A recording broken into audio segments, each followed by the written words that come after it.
अब स्टार्ट करते हैं एक्सरसाइज 6.3 का सॉल्यूशन। इसमें बोला है figure 6.39 side Q P and R Q of triangle P Q R produced at point S and T respectively. If S P R is 135 and P Q to 110 find P R Q. P R Q पूछा हमसे, ये angle कितना होगा। अब देखना इसमें जो है इस वाले ये जो है ये वाला जो एंगल, इस वाले एंगल को देखो यहाँ से, ये ठीक है, ये टी आर सॉल्यूशन क्या बोलेंगे, T R is a line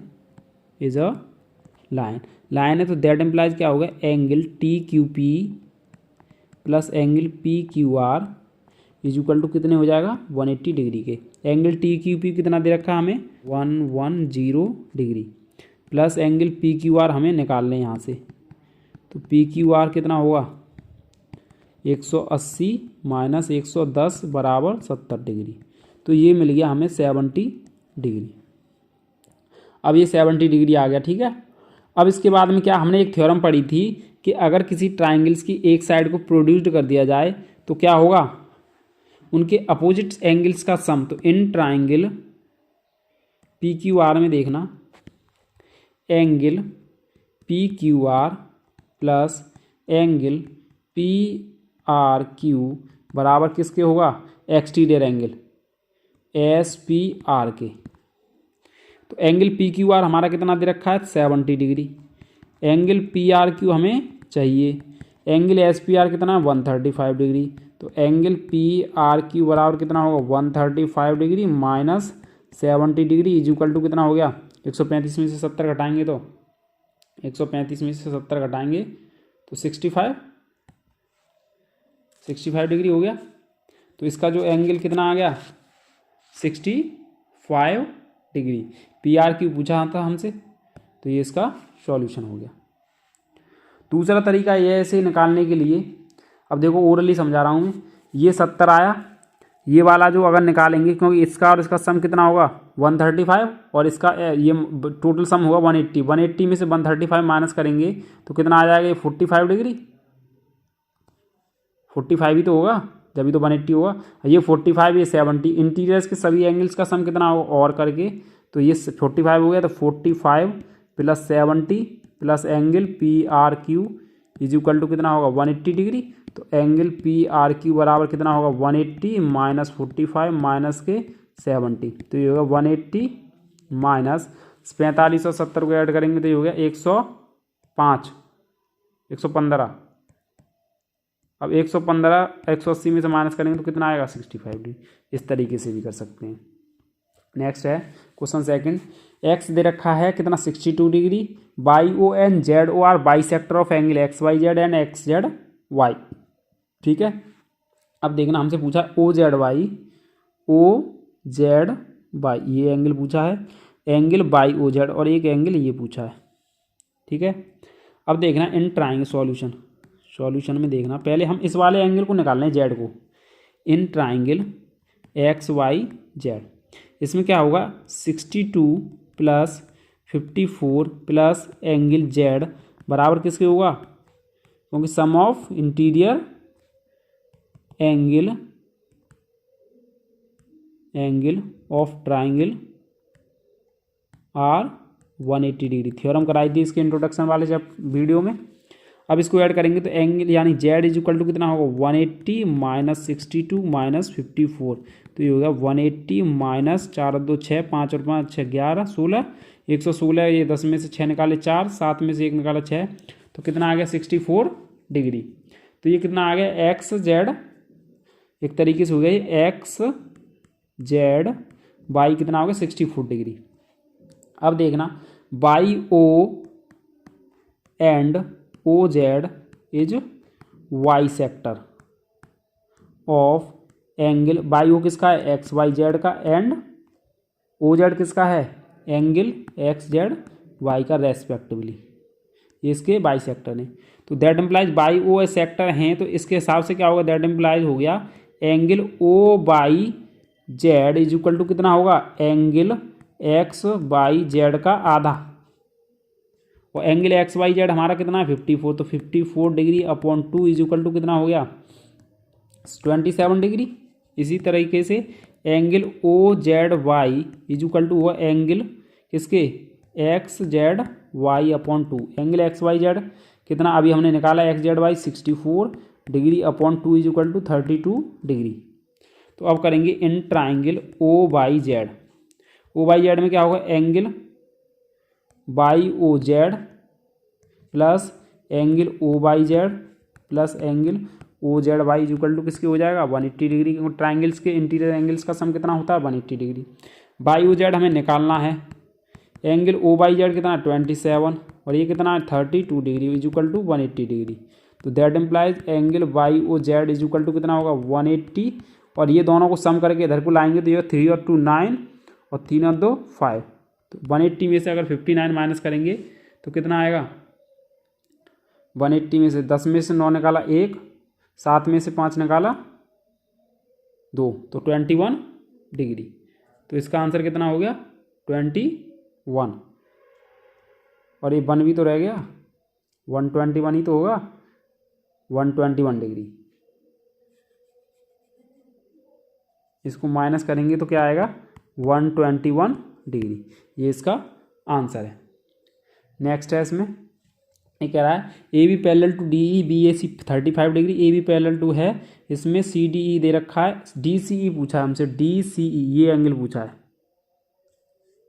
ये वाला कितना होगा। अब देखना सॉल्यूशन में इसमें देखना ए बी पैरेलल टू है किसके डी ई के, तो इसके अकॉर्डिंग क्या होगा angle B A E is equal to angle D E A के होगा, किस वजह से अल्टरनेट इंटीरियर एंगल, क्योंकि ये वाला जो एंगल है वो किसके बराबर हो जाएगा इस वाले के। तो ये डी ई हमने कहा बी ए कितना दे रखा 35 डिग्री और एंगल डी ई ए ये आ गया, यानी कि एंगल डी ई ए मिल गया हमें ये 35 डिग्री। अब देखना in triangle C D E में क्या होगा इनके इंटीरियर एंगल्स का सम कितना हो जाएगा 180 डिग्री, यानी कि 53 plus 35 degree plus angle D C E बराबर कितना होगा 180 डिग्री। तो angle D C E is equal to कितना होगा 180 डिग्री, तो ये हो गया और इनको ऐड करेंगे तो 5 और 3 8 और 5 और 3 8, तो angle D C E is equal to 180 degree minus 88 degree is equal to कितना आ गया 92 डिग्री। तो एंगल डी सी कितना हो गया 92 डिग्री। इसके बाद नेक्स्ट है क्वेश्चन 4। क्वेश्चन 4 में क्या बोला है P Q R S intersect at point T such that P R T 40 degree, ये फिगर में दे रखा है हमसे और टोटल हमसे एस क्यू टी पूछा है, एस क्यू टी ये वाला एंगल पूछा है। ठीक है, अब देखना अगर हमें ये वाला एंगल ये जो इन ट्राइंगल सॉल्यूशन में देखो किस तरीके से करेंगे in triangle P R T में देखना इन तीनों एंगल्स का अगर सम करें तो ये 180 की होगा, यानी कि 95 degree plus 40 degree plus angle P T R is equal to किसके होगा 180 डिग्री के। तो एंगल पी टी आर निकाला जाए तो ये हो जाएगा 180 डिग्री माइनस 95 माइनस 40 डिग्री। तो इसको अगर सॉल्व करेंगे तो ये हो गया 180 डिग्री माइनस ये हो गया 5 9 4 13 135 इज इक्वल टू कितना होगा 45 डिग्री। ये वाला 45 हो गया, ये हो गया 45 डिग्री। जब 45 ये हो गया तो ये क्या होगा एंगल समझना क्यू टी एस बराबर किसके होगा एंगल पी टी आर के। पी टी आर कितना 45 डिग्री, किस वजह से ये हो गया वर्टिकली अपोजिट एंगल से, वर्टिकली अपोजिट एंगल से क्या हो गया क्यू टी एस कितना हो गया ये भी कितना हो गया हमारा क्यू टी एस 45 डिग्री।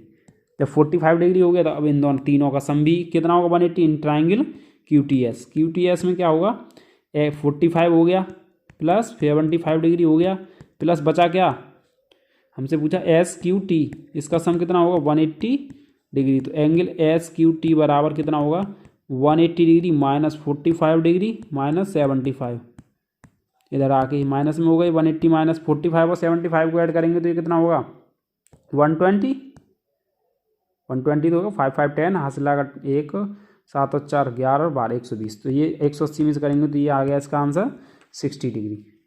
ठीक है ना, इसके बाद नेक्स्ट है question 5, P Q perpendicular P S, P Q parallel to S R और एस क्यू आर है 28 फिगर दे रखा है, find the values of X and Y. X और वाई की वैल्यू पूछी है हमसे। अब देखना एक्स और वाई की वैल्यू पूछी और पी क्यू पैरेलल टू किसके है, एस टी के। जब P Q parallel to S T के है तो जो ये वाला जो एंगल है, ये देखना यहाँ से, ये एंगल किसके बराबर होगा, इसके होगा एक्स के, यानी कि ये भी हो जाएगा एक्स। तो एक्स प्लस 28 बराबर किसके आएगा, 65 के। तो देखना P Q parallel to S T, that implies हो गया एंगल पी क्यू एस बराबर एंगल क्यू एस आर के। ये हो गया X is equal to angle Q S R, यानी कि एंगल क्यू एस आर कितना हो गया, 180 डिग्री। अब हमने क्या पढ़ा था, देखो in triangle S Q R में देखना 28 plus X is equal to किसके होगा, 65 डिग्री का होगा कि नहीं होगा। भाई यही तो बोला था कि अगर कोई एक्सटीरियर एंगल्स है तो उसके अपोजिट में जो इंटीरियर एंगल्स हैं उनका सम के बराबर होता है। तो एक्स की वैल्यू निकालेंगे यहाँ से, तो एक्स की वैल्यू 65 माइनस 28, तो 15 में से 8 निकाले तो कितने हुए 7, और ये 6 ये 5 हुआ, 5 में से 37, तो ये कितना आ गया 37, यानी कि क्यू एस आर 37, एक्स की वैल्यू आ गई है 37। अब देखो इन ट्राइंगल हमें वाई की वैल्यू चाहिए पी क्यू एस में, ये जो एंगल पी क्यू एस में क्या, angle P plus angle P Q S plus angle P S Q, ये तीनों का सम कितने बराबर होगा 180 के। एंगल पी कितना है 90 degree, angle P Q S कितना है एक्स, और पी एस क्यू कितना है Y is equal to 180 degree. तो ये हो गया 90 प्लस एक्स की वैल्यू है 37 degree plus Y is equal to 180 degree. तो वाई इज इक्वल टू हो गया 180 minus 90 minus 37 is equal to कितना हो गया 180। तो ये हो गया, ये 90 और 37 को ऐड करेंगे तो 127 डिग्री। जब 127 डिग्री 180 में से माइनस करेंगे तो कितना आ जाएगा, 10 में 7 निकाले 3, 7 में 2 निकाले 5, 53 डिग्री। तो इसका आंसर कितना आ जाएगा 53 आंसर आ जाएगा वाई का। इसके बाद है in figure 6.44 side Q R and triangle P Q R produced eight points this and this, prove that Q T are बराबर 1/2 एंगल क्यू पी आर के हमें प्रूव करना है, और ये बाइसेक्टर दे रखे हैं। तो इसमें क्या करेंगे, देखो सॉल्यूशन में in triangle P Q are, in triangle P Q R में देखो पी क्यू आर में क्या होगा, जो एक्सटीरियर एंगल है, जो एक्सटीरियर एंगल है कौन सा, एंगल पी आर एस बराबर किसके होगा, angle P plus angle Q के होगा। इस वाले में ये वाला एंगल, ये जो टोटल है ये वाला इस वाले के इक्वल होगा। अब देखो हमें क्या प्रूव करना है, ये करना है हमें प्रूफ 1/2 लेके आना है किसका, क्यू पी आर, इसको एंगल क्यू पी को एंगल क्यू पी आर भी तो लिख सकते हैं, तो 1/2 का मल्टीप्लाई कर दो, 1/2 exterior of angle P R S is equal to 1/2 of angle P plus angle 1/2 of angle Q. अब exterior of angle P R S को हम हाफ किया है, और टी एस ये क्या था, आर टी क्या था, बाइसेक्टर था, आर टी क्या था बाइसेक्टर, यानी कि जो हाफ है ये वाला, ये जो इतना जो हाफ है ये वाला, ये इसके ही तो बराबर है, ये दे रखा है, इस वाला बराबर इसके है। तो 1/2 exterior of P R S को हम क्या लिख सकते हैं, angle of T R S लिख सकते हैं, और ये तो 1/2 ऑफ एंगल पी है ये, और ये 1/2 हाफ ऑफ एंगल क्यू, इसको देखो क्यू कहाँ है, ये रहा, हाफ ऑफ एंगल क्यू को लिख सकते हैं हम कितना, angle of T Q are, ठीक है, टी क्यू आर लिख दिया। ये किस वजह से लिख दिया, क्योंकि आर टी यानी Q T and R T are bisector, that implies क्या हो गया, जब क्यू टी वाई सेक्टर है तो इसका मतलब हो गया एंगल पी क्यू टी बराबर एंगल क्यू वो T Q R is equal to 1/2 of angle P Q R. इसी प्रकार से एंगल पी आर टी बराबर एंगल टी आर एस बराबर half of angle P R S के होगा। यही तो है। तो हमने जो 1/2 पी क्यू आर था इसको किससे लिख दिया, टी क्यू आर के लिख दिया, यहाँ पे ये लिख दिया टी क्यू आर। अब क्या करना है, अब देखो in triangle Q R T, Q R T में देखो क्यू आर टी ट्राइंगल में एक्सटीरियर एंगल कितना है, एक्सटीरियर एंगल है हमारा टी आर एस, ठीक है। और टी आर एस किसके अपोजिट हो जाएगा, ये जो इतना केवल एंगल है ये वाला, ये सब साफ कर दूँ मैं एक बार, ये जो केवल इतना एंगल है ये वाला, ये किसके बराबर होगा, इस वाले के और इस वाले के सम के इक्वल। तो exterior angle of T R S बराबर किसके हो गए, angle T Q R plus angle T लिख दें सिंपल, ठीक है ना। तो exterior angle of T R S, exterior ही तो हो गया, तो ये हो गई इक्वेशन 1 और ये हो गई इक्वेशन 2। तो फ्रॉम 1 एंड 2, तो इन दोनों को अगर आप आपस में बराबर रखें तो angle P plus angle T Q R is equal to angle T Q R plus angle T. तो नेक्स्ट लाइन से क्या हो जाएगा, 1/2 of angle P is equal to angle T, that implies, और एंगल पी को कितना लिख सकते हैं हम, एंगल क्यू पी आर। तो ये हो जाएगा 1/2 angle Q P R is equal, T को क्या लिख सकते हैं, Q T R, Q T R. तो दैट इम्प्लाइज हो गया इससे angle Q T R is equal to 1/2 of angle Q P R. ये हमें प्रूव करना था बस, ठीक है। तो ये आपका सॉल्यूशन यहीं पे ख़त्म होता है और शायद चैप्टर भी यहीं ख़त्म हो जाता है। इतना ही था लाइन्स ऑन एंगल में। धन्यवाद।